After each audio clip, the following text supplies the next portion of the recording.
Well, thank you, Joe, for that welcome, and kia ora, everyone. 10 years ago, I was one of 5 young leaders who received the Sir Peter Blake Leadership Award in the first year of what has now become a prestigious annual event. At the time, I thought I had leadership all sewn up. Looking back now, I realise just how much I didn't know about leadership.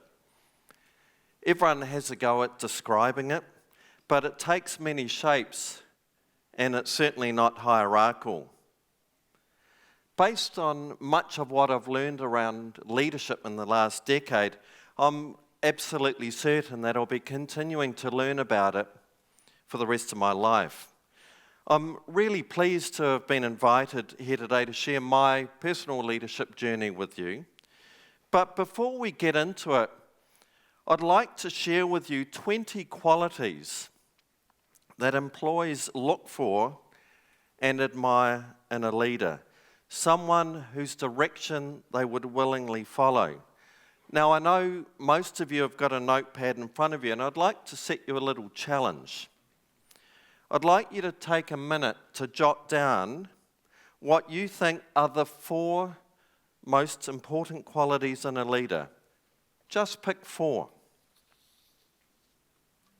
On 5 occasions since 1987, the most recent being 2012, over 75,000 people across 6 continents have been asked the same question. And there are 4 qualities that consistently stand out way, and I mean statistically, a long way above the rest. I'll give you a head start by letting you know that the most important quality is honesty. And I'll reveal the full top 4 list at the end of my talk, so you'll have to wait then to see how your observations match those of those 75,000 participants. Today, I'm going to share with you some of my observations and experience on reinvention, performance, and leadership from both a personal and an organisational perspective.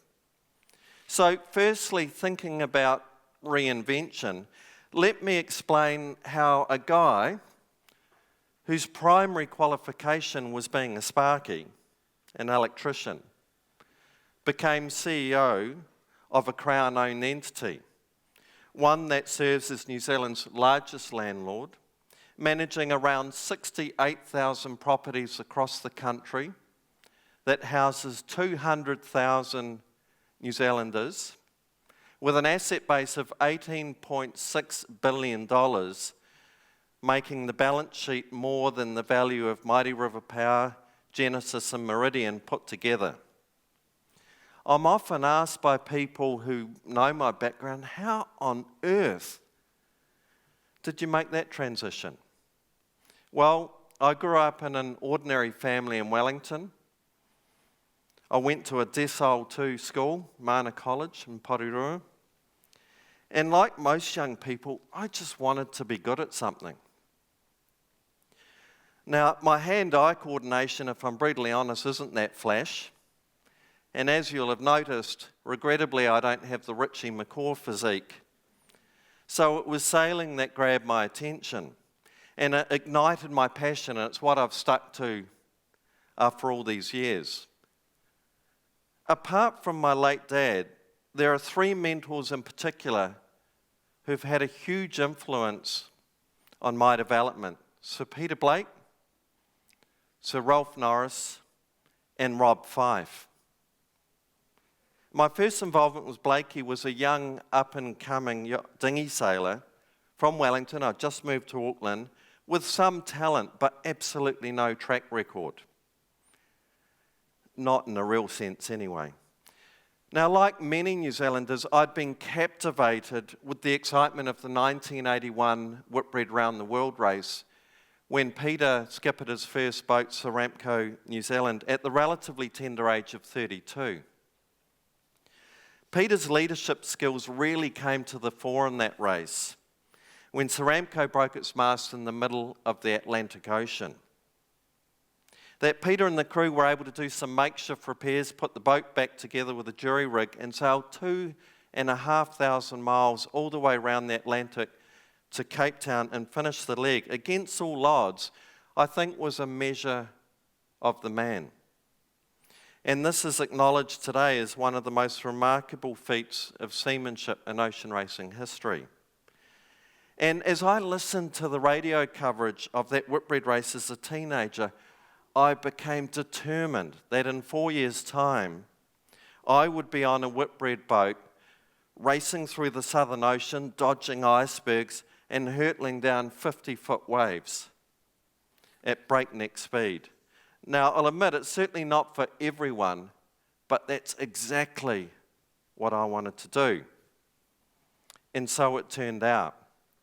In 1985, I was on the Lion New Zealand boat for the next Whitbread, the first of my 3 Whitbread campaigns. Blakey took a huge risk on me. I was this 22-year-old, wet behind the ears, greenhorn kid from Wellington who'd never been offshore racing before. And I got an incredibly pleasant surprise when Blakey wrote his book at the end of the campaign, and he described me as the greatest find of the campaign. That gave me wings. It gave me more confidence than just about anything in my entire life. The greatest gift that just about anyone can get, I think, is to have confidence and encouragement from someone who you highly respect. When I look back now, Blakey was probably the single greatest influence on the way my life has turned out. As I say, at 22 years of age, a very formative time in a person's life. And the thing that I've always remembered most about Peter is he always led from the front. And there's a story that I remember, an experience I remember on Steinlager 2.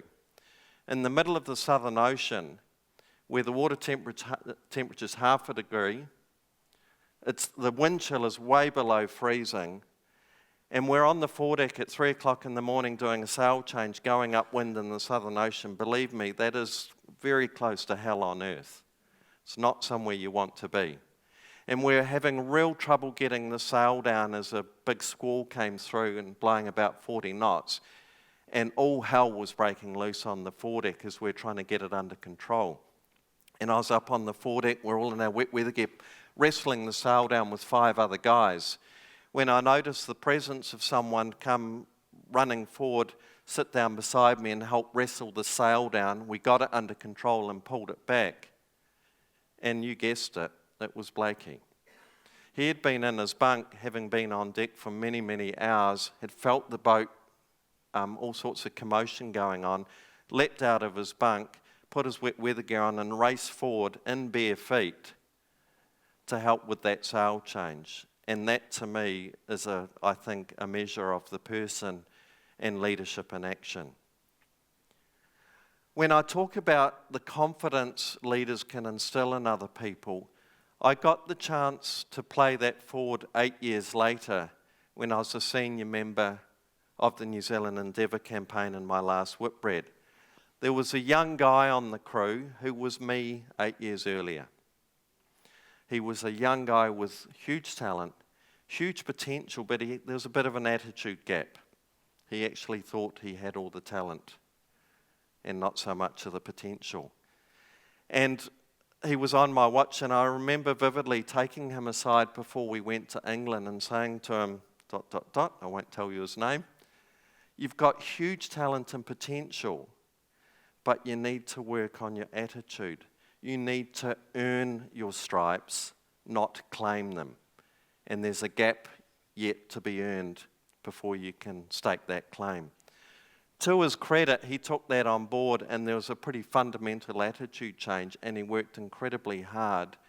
And all of that talent and potential was fulfilled by the end of the race, and he unquestionably was the find of that campaign. That he went on to become the youngest ever winning skipper in a round the world race, and in the same year named the World Sailor of the Year.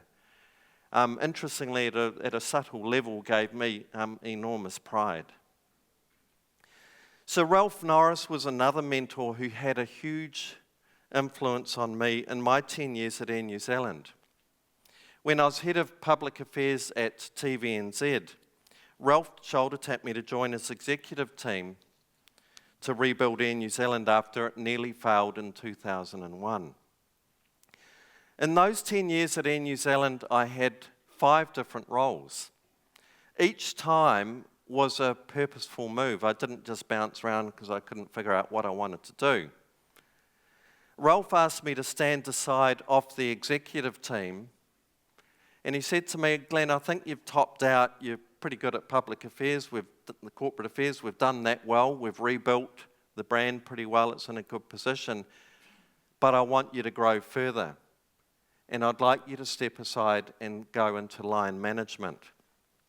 So I went and ran the airline's operations centre, training, in-flight logistics, and most of the support functions. Now, to say it was a huge leap of faith for both Ralph and I would be an understatement. But the fact that I had Ralph's backing gave me the confidence to dive into what felt to me very deep water. I frequently talk to people about, when they're talking about career development, about being prepared to take sideways steps and sometimes even hierarchically step backwards. And when I think about that role at Air New Zealand, I was on the executive team, but realistically I had a team of 14 people and a budget of bugger all.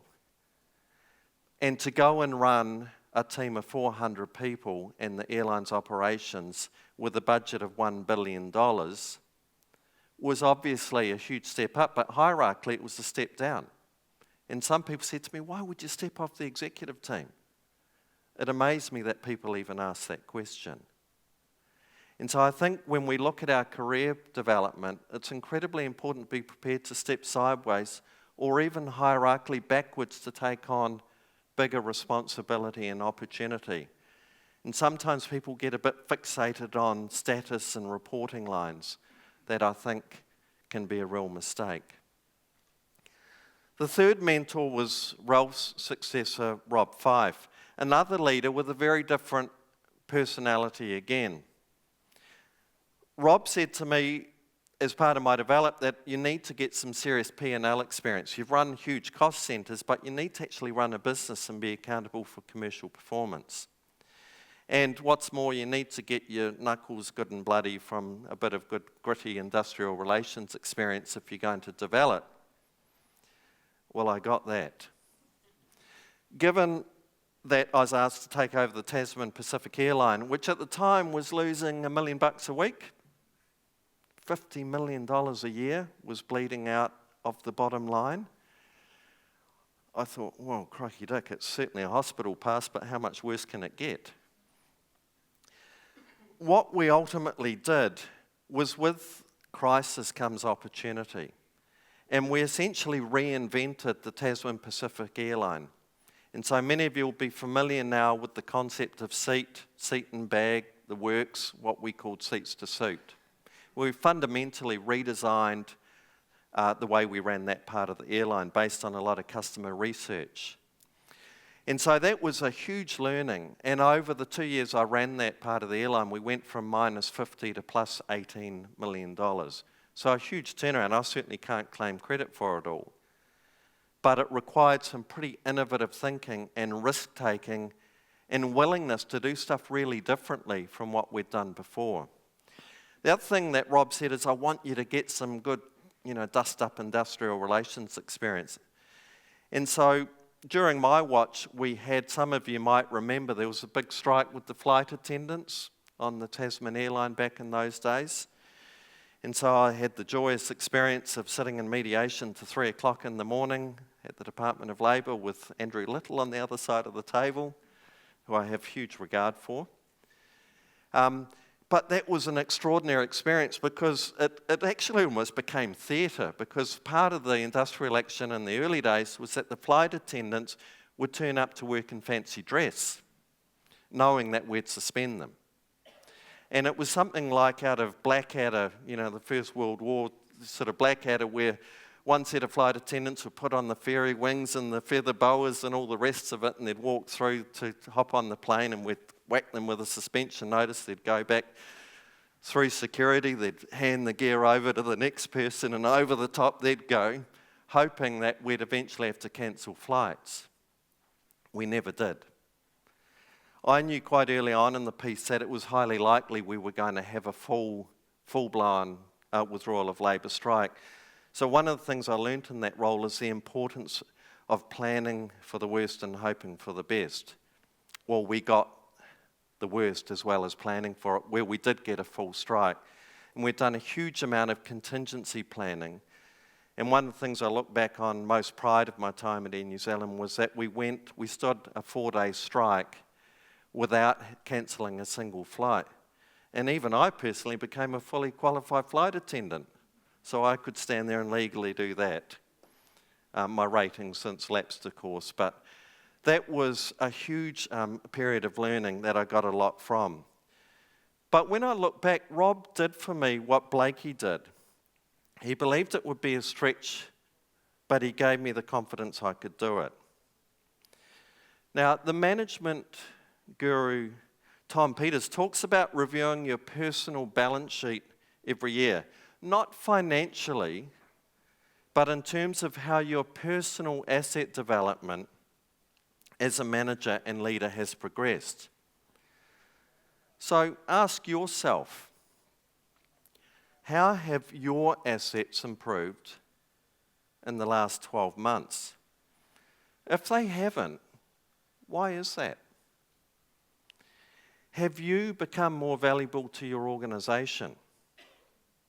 And what do you know or can you do today that you couldn't do a year ago? Over those 10 years at Air New Zealand, my personal balance sheet grew more than any time in my career to that point. It gave me simple capital and diversity, and there's no way I would have been able to make the transition into CEO of housing at New Zealand without that experience. As an organisation, Housing New Zealand has reinvented itself too. The inception of Housing New Zealand, or state housing, dates back to 1937 when the first state house was built in Fyfe Street in Wellington. At that time, there were significant resources put into building homes for New Zealanders who were deemed key workers or had recently returned from war. Some of those, I'd venture a guess, would be related to many of you in this room today. What we built for these Kiwis were typically communities of 3-bedroom homes on quarter-acre sections. That's vastly different from the type of tenant that now requires state assistance and the type of home that they need. Nationwide today, our common or most common household type is one parent with one or more children. When I talk about household type, I'm talking about those that live in a Housing New Zealand property. That is closely followed by a single elderly tenant. Indeed, over half of all applicants waiting for social housing today need a smaller 1 or 2 bedroom, low maintenance property. Conversely, here in Auckland, we've also got large families with many children who need 4, 5, even 6 bedroom homes to avoid overcrowding. And none of these modern situations are exactly a great match for the quintessential Housing New Zealand home of decades ago that you see on screen. So to address this need, Housing New Zealand has become a more sophisticated tenancy manager, landlord and property developer. And we're now the largest builder of residential homes in the country. By the end of this year, we will have built or have under contract and under construction over 2,000 new houses in just over a 2-year period. So it's been a big step up from where we've been in recent years. And I'll share some more specifics shortly about how we've performed in these areas. The second topic I'd like to provoke some thought about today is performance. And here I'd like to share with you 3 personal observations about achieving high performance. And this is based on my experience from professional ocean racing and competing in Olympic sailing. Firstly, you need an element of hunger. Now, I was fascinated to hear about an Olympic coaches development session was held just before the 2012 London Olympics. And at that, coaches were asked, what are the top 5 attributes you look for in your athletes? What was extraordinary about their responses was that talent and skill didn't even make the list. Did not make the list. Instead, it was attitude, work ethic, the ability to be rapid learners. And it was rounded out by mental toughness and resilience. Those same coaches said they'd seen plenty of hugely talented athletes who'd never achieved their potential. But they'd never seen an Olympic medal won by someone without those attributes I described. I firmly believe those same characteristics that win Olympic medals are every bit as applicable in our business life and indeed in our own career development. My second observation relates to coping with pressure and stress. Everybody needs time out. It might be walking the dog, gym, running. For me, it's sailing an 18-footer on screen here with a couple of mates, which provides total escapism and a good bit of healthy fare and extreme sport. I think it's also helpful to have external sounding boards. One guy I have coffee with, who happens to be a pretty high-profile CEO, tells me he gets all of his nourishment from people outside of his work circles, his professional life. I also believe that people are like batteries. Some people we engage with draw energy from us, and others charge us. So I encourage you to think carefully about making sure that you get that balance right and you're not just constantly drained, and that you get charged up occasionally, and think about that a bit. It's something I think about much more carefully than I used to. Lastly, don't become boring, monodimensional and focused only on your work. Don't allow work to consume you. The very best leaders that you look at in history have a really diverse set of interests, be it arts, sport, faith, politics, community initiatives, as well as family and friends. I often get home and start to tell my wife how my day's gone, and she says, that's all really interesting, Glenn, but can you please turn your work voice off and unload the dishwasher? A healthy dose of humility and realism, I think, goes a long way. So those are some observations around personal performance, and I'd now like to talk to you about organisational performance. To be brutally honest, when I arrived at Housing New Zealand just over 2 years ago, we'd lost true north. The compass was spinning around.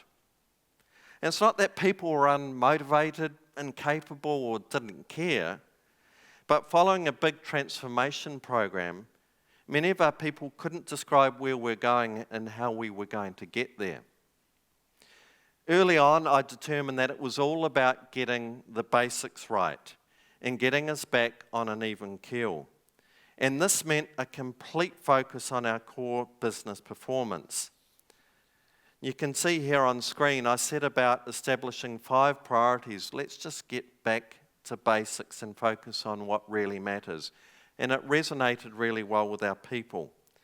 At that time, our turn time between properties was 110 days, which included all the maintenance stuff. That's frankly shocking. We've now got it down to 32 days, and I want to compress that to 20 days.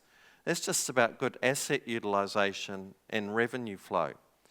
As a result of us doing our job well, in that space alone, last year we housed 4,000 more New Zealanders than we did the year before. And it didn't cost 1 cent.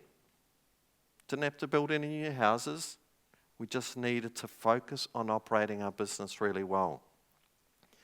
And if ever there was one area that we really needed to perform, it was Christchurch, where 95% of our 6,000 houses were damaged in the earthquakes. Now, I started my role on a Monday, and on the Friday, I was down in Christchurch, meeting the team and understanding the scale of the challenge ahead. Now, as it turned out, we'd had a brand new Minister of Housing. I'd only been in the job 2 days, and I got rid of the other one.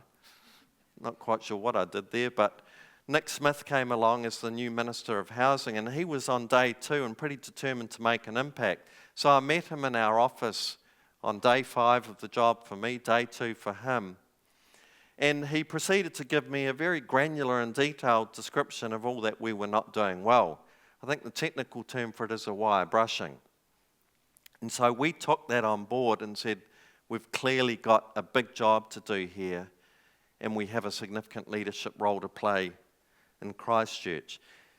I believe that performance is the single greatest insulator in business. Now, we will have completed our repair program on all 5,000 houses ahead of time and on budget by the end of this calendar year. And I'm incredibly proud of the effort of our team in Christchurch. We have 1,000 tradespeople every day working on that program and investing $1 million every working day on that repair program. But we're going to have it done pretty quickly. So that brings me on to leadership. As I said, when I won my leadership award 10 years ago, I thought I had it cracked. Wow. Nothing prepares you for being a CEO, and there are many in this room today, of a large-scale, complex organisation. You can talk to whoever you like, read as many management books as you like, but when the pressure's on and you look sideways, there is no one there. That was a huge change for me from being on the executive team to a CEO. It can be a lonely existence at times. But if I look at my development in the last 2 years in this role, it has been extraordinary. Even the board management dynamic takes on a whole new dimension when the buck stops with you.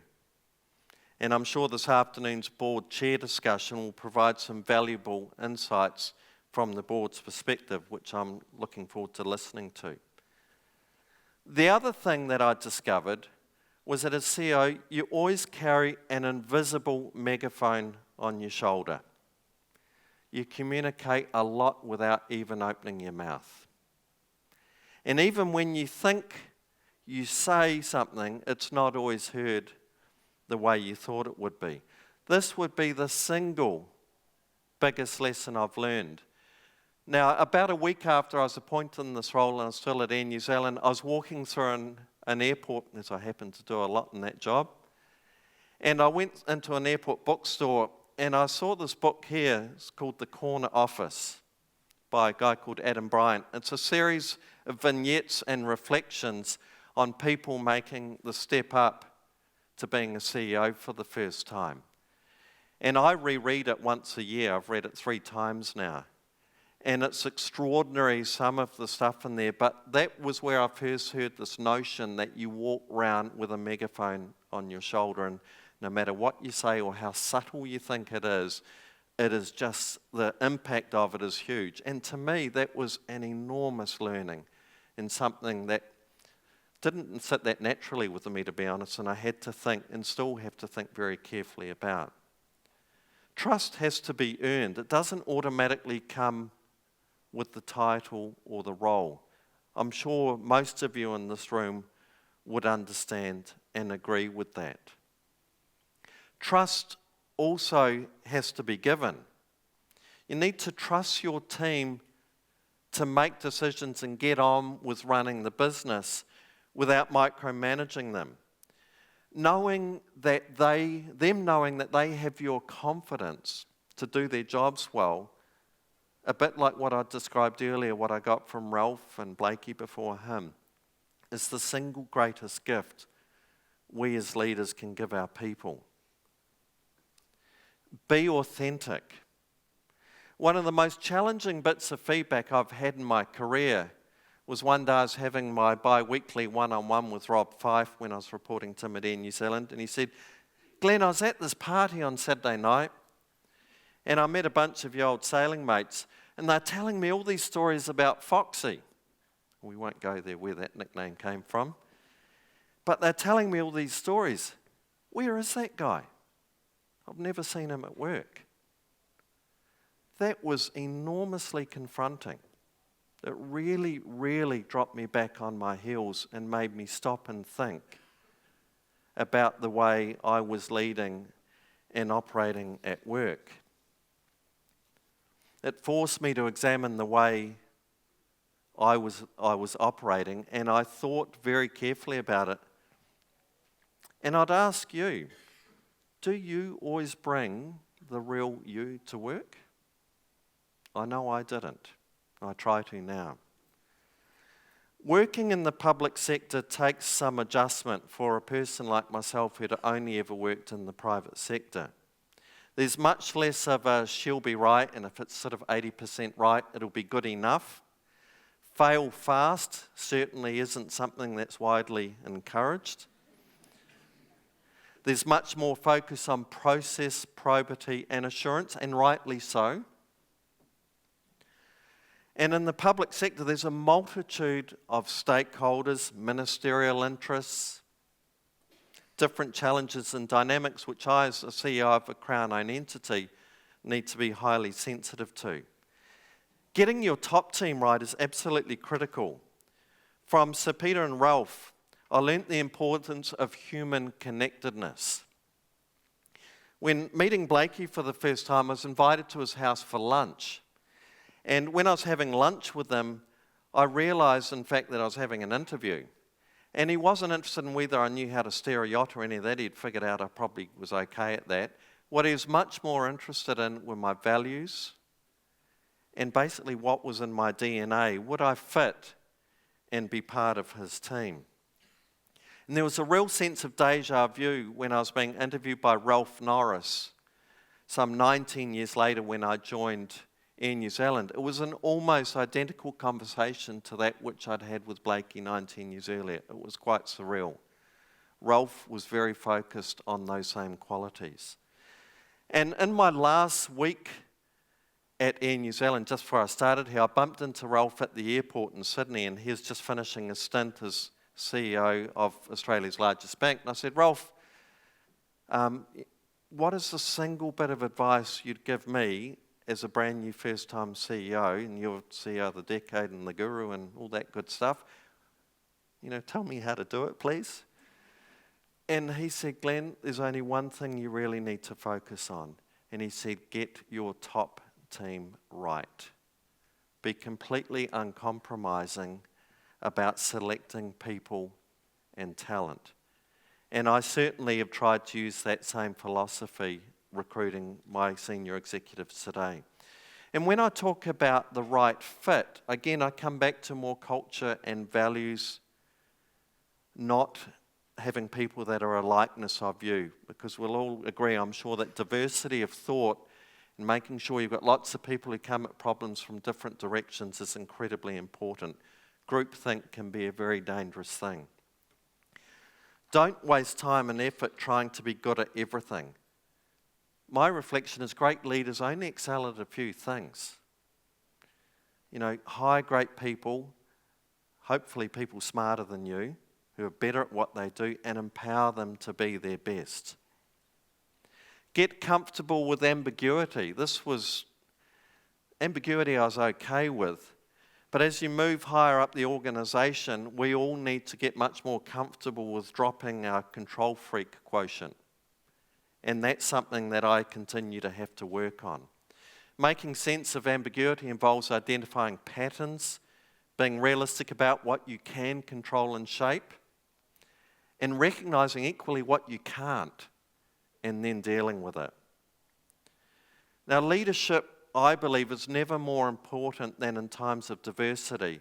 When I was running the Tasman Pacific Airline, I was running the A320 part of the operation, and I'll never forget at 6:30 in the morning, one day getting a call from my chief pilot telling me that one of our aircraft had just crashed in France. That was my pilot and my plane on board. That is a day I'll never, ever forget. But many of you will have seen the leadership that Rob Fyfe demonstrated through that period was quite extraordinary. But there were many of us within the business and the senior leadership team who had significant roles to play and needed to play of an organisation of 11,000 people suffering huge trauma and pain. And to me, the most important thing I had to do that day was that afternoon, and I still remember it vividly, was hop in my car and drive out to visit the wife and children of the pilot that we'd just lost. A very, very humbling day, a terrible, terrible day. When people are worried and uncertain about the future, the last thing they need is a leader who feeds those negative emotions. Instead, they need leaders who communicate in words, demeanour, and action so they believe that extraordinary things can happen in extraordinary times. Leaders who display consistency, confidence, and unwavering can-do commitment are critical in times of change and adversity. So to close, let me come back to the question I challenged you at the beginning. What are the top 4 qualities of a leader? Well, here they are, as voted by 75,000 people from 6 different continents. Honesty, forward-looking, competent, and inspiring. I'll leave you to draw your own definitions of what they stand for, and they'll mean different things to different people in this room today. So, as you can see, my leadership journey has been diverse, and probably the polite way to describe it is somewhat unconventional. I did not set out all those years ago with a clearly defined plan, but a real hunger to embrace opportunity and take risks. I've no doubt that I'll continue to adapt and evolve and learn a hell of a lot in the future. And I know it's something of a cliche, but I firmly believe it's important to enjoy the journey because you can guarantee the destination's going to change by the time you get there. So I hope you've found something useful to take away, and I encourage each and every person in the room today to continue to reinvent yourself. Thank you.